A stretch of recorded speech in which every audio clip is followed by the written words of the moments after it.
Hello smart people, ఎలా ఉన్నారు? అందరూ బాగున్నారు కదా? Welcome back to new vlog. So ఈసారి హాస్పిటల్కి వెళ్ళినప్పుడు కొంచెం క్రేజీగా అయితే చేసామన్నమాట. సో ఇంట్లోనే ఊరికే ఉండకుండా లేడీస్ అందరూ కలిసి ఒక ట్రిప్కి అయితే వెళ్ళాం. సారీ, అందరూ లేడీస్ కాదు. ఈ ట్రిప్లో ఎవరైనా ఒక జెంట్స్ ఉన్నారంటే అది మా బుడ్డి చేతన్ అన్నమాట. సో ఇక్కడ నుంచి మేము హంపీకి అయితే వెళ్తున్నాం అనమాట, 1 డే ట్రిప్. సో మాకైతే జస్ట్ 15 కిలోమీటర్స్. సో 1 డేలో ఏమేమి కవర్ చేయొచ్చు, ఏమేమి చూడొచ్చు, హరీబరీ లేకుండా నిదానంగా విత్ పిల్లలతో అని తెలుసుకుంటారని ఈ వీడియో అయితే చేస్తున్నాను. దీంట్లో హంపి గురించి ఏమి ఎక్కువ ఇన్ఫర్మేషన్ ఉండదు. ఒకవేళ మీకు దీని గురించి హిస్టరీ తెలుసుకోవాలని ఉంటే, హంపి హిస్టరీ కావాలని కమెంట్ చేయండి. నెక్స్ట్ టైం వెళ్ళినప్పుడు ఒక్కొక్క ప్లేస్ది సపరేట్గా హిస్టరీ తీసి పంపిస్తానన్నమాట. నేను కొంచెం వదులుతున్నాను, చాలా రోజుల తర్వాత వాయిస్ ఓవర్ ఇస్తున్నాను కదా, అందుకే. సో ద ఫస్ట్ ప్లేస్ వచ్చి Virupaksha temple. Actually Virupaksha temple కన్నా ముందు మనకి ఇక్కడ కడలేకాళ్ళు గణేష ఉంటుంది. సో ఫస్ట్ గణపతి దర్శనం చేసుకొని ఎంట్రీ అయితే బాగుంటుంది కదా. సో యాక్చువల్లీ నేను వీడియో అయితే తీయలేదన్నమాట, కుదిరితే ఫోటో అటాచ్ చేస్తాను. సో ఫస్ట్గా కడలేకాళ్ళు గణేష్ అని మనం దర్శనం చేసుకున్నాక ఇక్కడ విరూపాక్ష టెంపుల్లో అయితే ఎంట్రీ అవుతాము.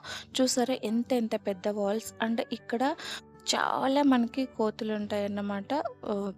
అండ్ ఇక్కడ కొండల ప్రాంతం కాబట్టి ఆల్మోస్ట్ ఉంటాయి. అవి ఎవరికి ఏమీ చేయవు, కాకపోతే క్యారీ బ్యాగ్స్లో బనానా అలాంటివి ఉంటే మాత్రం తీసేసుకుంటాయి. సో కొంచెం జాగ్రత్తగా ఉండాలి. మొత్తం వాటర్ వేశారు. అండ్ ఇక్కడ లోపలికి రాగానే ఒక ఏనుగు ఉండేది, కానీ ఆ రోజు మేము వెళ్ళిన రోజు ఏనుగు అయితే బయటకు వెళ్ళింది. నా కూతురేమో అన్నీ అర్థమైపోతున్నట్టు ఫుల్ చూస్తారా. సో ఇక్కడ పాండురంగ స్వామిని దర్శనం చేసుకున్నాక కారావిదేవిని కూడా దర్శనం చేసుకున్నాక బయలుదేరుతాము. అండ్ ఇక్కడ మెయిన్ విగ్రహం బయట చూసారు కదా, ఆ విగ్రహం అయితే ఇక్కడ నీడ కనపడుతుంది. నేను ఇక్కడ ఏమీ ఎక్స్ట్రా స్పెషల్ లెంత్ చేయకూడదు అనుకుంటున్నాను, అందుకే ఫాస్ట్గా వీడియో పెడుతున్నాను. సో మీరు అక్కడ వెళ్ళి చూడండి, లేకుంటే ఇంకొకసారి నేను వెళ్ళినప్పుడు ప్రతి ఒక్కటి డీటెయిల్గా వీడియో తీసి పెడతాను. అండ్ దాంతోపాటు మావి కొన్ని మెమొరీస్. సో ఆబ్వియస్లీ ఇంకా ఇవి నా బ్యూటిఫుల్ మెమొరీస్ కదా, వీటిని నేను ఎలా డిలీట్ చేస్తాను చెప్పండి. అండ్ ఇక్కడ మొత్తం చాలా ఎండ ఉంటుంది. మీరు వెళ్ళాలనుకుంటే జనవరి ఈజ్ ద బెస్ట్ టైం. ఎందుకంటే మార్చ్లో విపరీతమైన ఎండలు ఉంటాయి. ఎండకి నడవడానికి వాటికి అవ్వదు. ఇది హంపి వెనక భాగం, అంటే మీరు విరూపాక్ష టెంపుల్ చూస్తారు కదా, టెంపుల్ వెనక భాగం అన్నమాట.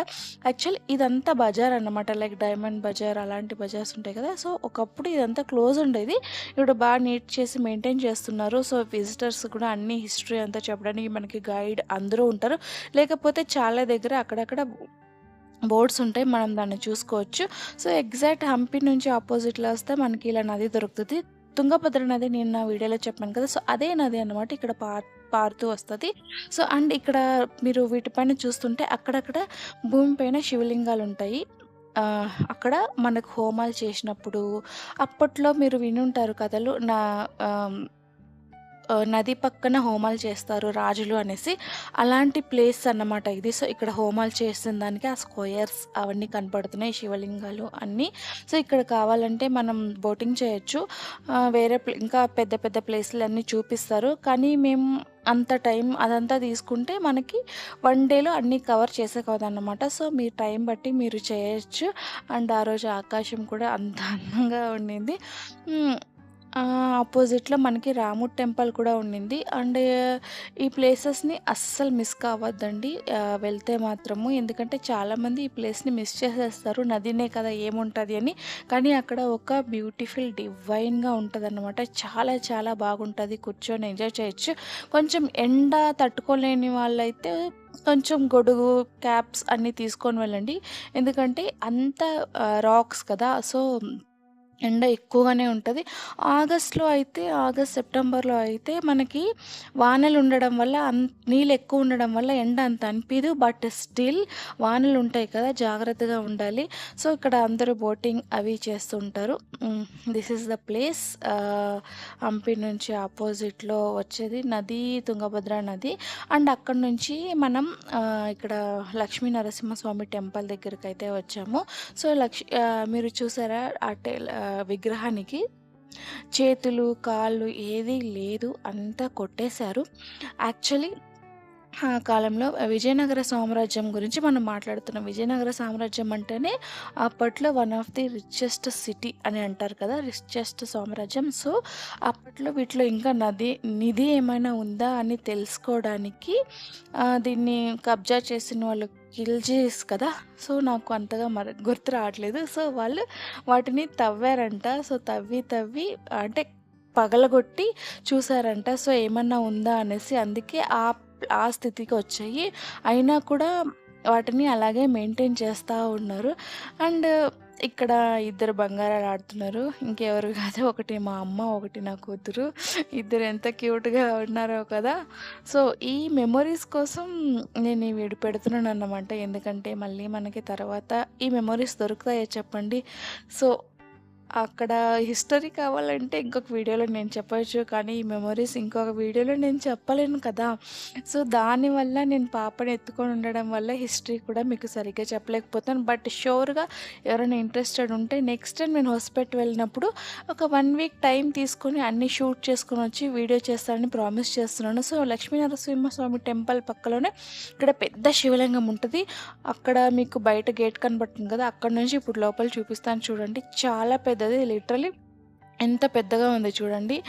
సో, ఈ శివయ్య మీ అందరి కోరికలు తీర్చాలని కోరుకుంటున్నాను. కింద మొత్తం నీళ్ళు. సో, ఫుల్ ఎప్పుడు క్లోజ్‌గానే ఉంటది. పువ్వులు మాత్రం పూజారులు పెడతారనుకుంటా. అండ్ ఇక్కడ ఫుల్లు చుట్టూ గ్రీనరీ కూడా ఉంటది. సో, ఇంకా అక్కడి నుంచి మేము బయలుదేరిపోయినాము. బయలుదేరే షార్ట్స్ అన్నీ మీకు ఇలా పెడుతున్నాను.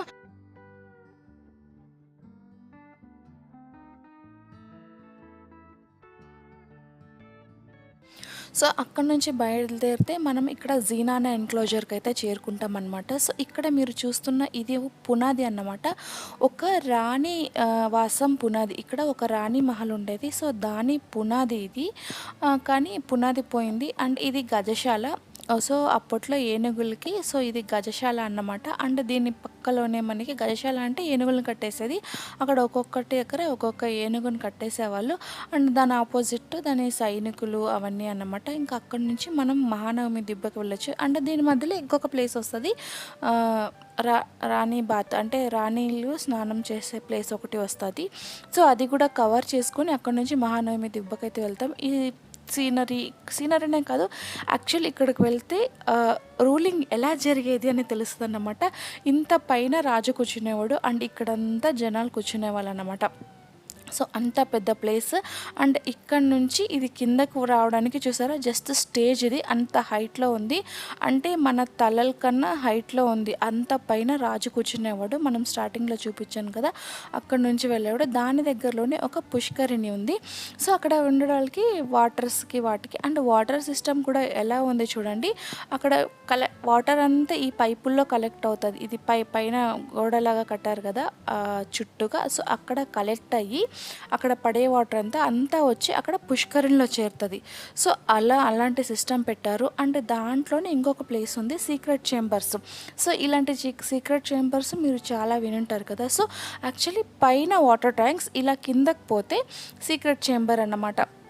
అంటే ఇక్కడ చాలా హిస్టరీ ఉంది. This place is must visit. నాకు హంపీలో one of the favourite place, అంటే ద ఫస్ట్ ఫేవరెట్ ప్లేస్. అంటే చాలా చాలా చాలా హిస్టరీ తెలుసుకోవచ్చు. సో, ఇక్కడ నుంచి ఎంటర్ అయ్యేసి ఇక్కడ సీక్రెట్గా మాట్లాడుకునేవాళ్ళు రాజులు రాణిలు. ఏమన్నా అంటే రాణిలు కాదు, రాజులు అండ్ మంత్రులు వాళ్ళందరూ ఏమన్నా డిసిషన్ తీసుకుంటే పైన మాత్రం వాటర్ ట్యాంకర్స్ ఉండేవన్నమాట. సో, ఇది అలా ఉండేది ప్లేస్. జస్ట్ అంత పెద్ద హిస్టరీ అనేది. అండ్ ఐఎమ్ ప్రౌడ్ అక్కడ పుట్టి పెరిగి ఇవన్నీ చిన్నప్పటి నుంచి వింటూ పెరిగాను కదా! సో, అన్నీ నోటికి కంఠపాఠమైపోయింది. చాలా అక్కడ పోతేనే గుర్తొస్తుంది. ఇంకా కొన్ని మర్చిపోతామన్నమాట. ఇంకా అక్కడి నుంచి మనం ముగించుకొని ద ఫేమస్ విఠల టెంపుల్కి అయితే వచ్చేసాము. ఇంకా మేము విఠల టెంపుల్కి వచ్చేటప్పుడు నా కూతురు కూడా అలసిపోయింది. సో, తను కూడా పడుకునేస్తుందన్నమాట. మధ్యలో మేము నది దగ్గరనే భోంచేసేసాము. నదికి వెళ్ళాం కదా! సో, అక్కడే మనం హాయిగా తినేసేయచ్చు అన్నమాట.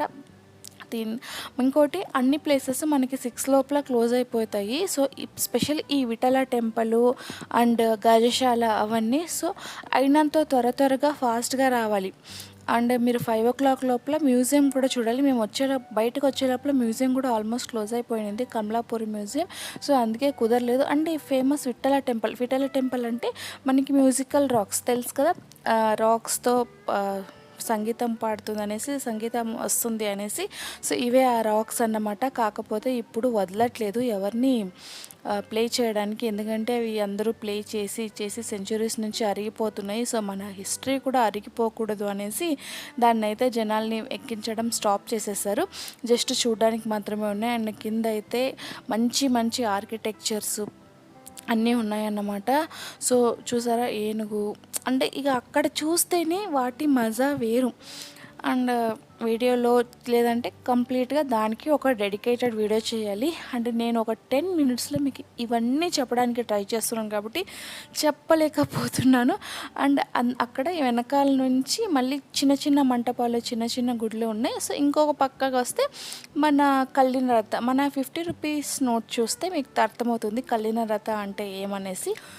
సో కల్లిన రథ అంటే రాయితో చేసిన రథం అన్నమాట. సో ఇక్కడ మనకి ఆ టెంపుల్, విఠల టెంపుల్ ఎలా ఉందో కింద సేమ్ అదే మోడల్తో ఆర్కిటెక్ట్ చేశారు చూడండి, అలా ఉండింది టెంపుల్. కాకపోతే అప్పుడు ధ్వంసమయ్యి వార్ జరిగి సో ఇంత మాత్రమే మిగిలిందన్నమాట. ఏమంటే మన కర్ణాటక గవర్నమెంట్కి అండ్ యునెస్కో వాళ్ళకి థ్యాంక్స్ చెప్పుకోవాలి. ఎందుకంటే అట్లీస్ట్ ఇంతైనా మిగిల్చి మనం చూడ్డానికి వదులుతున్నారు, లేకపోతే అది కూడా ఉండేది కాదు. And this is our batch. So actually ఎవరి ఫొటోస్ వేయకూడదు అనుకున్నాను, కానీ ఒక మెమొరీగా ఉంటుందని వేస్తున్నాను. మేబీ వాళ్ళు చూస్తే ఏమనుకుంటారో. ఇదే వెనకాల ఉండేది కల్లిన రథ అన్నమాట. ఎప్పుడైనా మీరు చూసారా 50 రూపీస్ నోట్ పైన గమనించండి, లేకపోతే ఇప్పుడే వెళ్ళి చూసేయండి. సో అక్కడ మీరు వెనకాల గమనిస్తే ఈ పాయింట్ మాత్రం మర్చిపోవద్దండి. ఒకవేళ ఈ వీడియో చూసాక వెళ్తే అక్కడ ఇప్పటికీ అప్పట్లో కొట్టిన పెయింట్ ఉందన్నమాట ఆ రథానికి. మీరు ఈసారి వెళ్ళినప్పుడు పక్కా వెళ్ళి కింద గమనించి చూసిరండి. సో అంతే ఫ్రెండ్స్, ఈ వీడియో కింతే. మళ్ళీ నేను నెక్స్ట్ వీడియోలో అయితే కలుస్తాను. నెక్స్ట్ కొంచెం కొత్త ప్లేస్లో ఉంటా. మరి bye, see you later, good night, good morning, bye.